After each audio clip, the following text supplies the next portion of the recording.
Three young sisters died at the hand of their father Monday, along with their supervised visit chaperone. Life not only changed for those families, but for dozens of others, specifically the friends of the girls. Joining me now live to talk about how to help those kids is Erin Nelson, the executive director of Jessica's House, the Central Valley's only freestanding grief support program. Welcome back to Fox 40 News at 11. Thank you so much for having me. Erin, the three sisters killed this week, all students in the Natomas Unified School District. The girls are young enough that their loss may be the first many of their friends have ever really experienced personally. Where do parents start? Because these kids' grief may not just show up as tears and moping around, right? Right. Kids have all kinds of ways that they grieve. There are so many different ways that they may show. I mean, they might be numb, they might be feeling anxious. So you just really never know. But something that we like to always start with is just to say that it's okay to feel it, to heal it. And even as adults, we can model that by just knowing that feeling sad or scared after a tragedy like this is really normal. So being able to feel it, to heal it, and then also we see like name it to tame it. So just encouraging kids to go ahead and name what's going on inside of them, and really expressing what we're feeling can really reduce our anxiety. And then the last is just like emotions need motion. So anything that we can do to help a child take what's inside and really place it outside with their community can really be healing. That could be talking, it could be painting, writing, they could be using music or movement.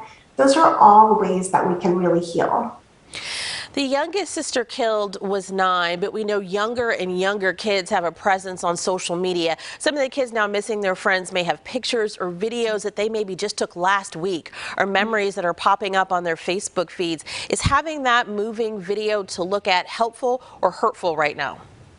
So that having a moving video and photos, that could be helpful for one person and hurtful for another.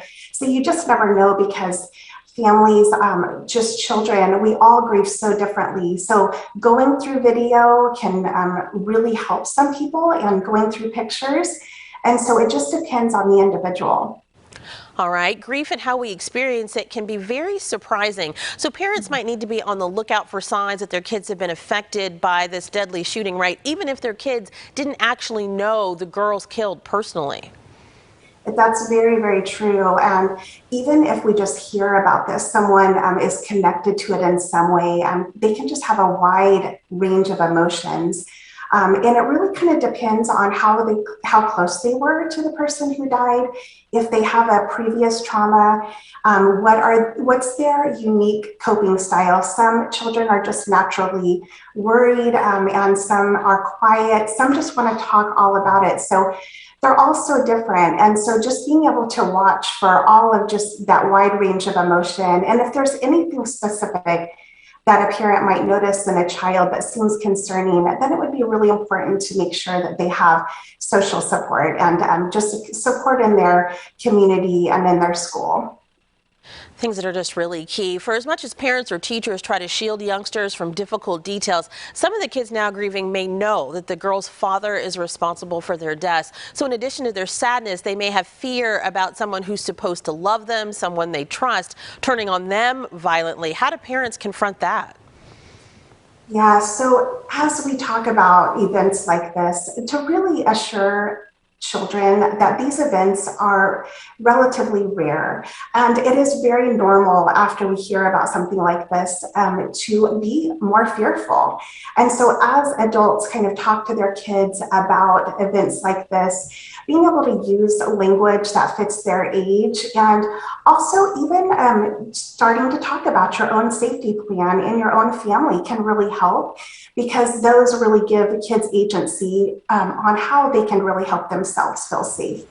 And you mentioned movement a little bit earlier. We know at Jessica's House you have 13 treatment areas to help kids kind of visualize and act on their grief. Places like the Volcano Room and the Time Machine. For those who can't commute to you in Turlock during this time, how do parents sort of help kids work out their feelings in a productive way? You mentioned painting. What about journaling? Or is it maybe stuffing a closet with pillows so they can punch the walls if that's how they're feeling? Oh, those are all such good ideas, and anything that we can do to take what's inside and put it outside. And you mentioned really good ideas. And like we do have a volcano room, and you could create your own volcano room in your closet. Or you might just want to go outside and take a walk. Sometimes a mindful activity like just catching a ball can help you forget about your worries. And so it can be very simple, but anything that you can do to keep moving, keep expressing, keep finding support.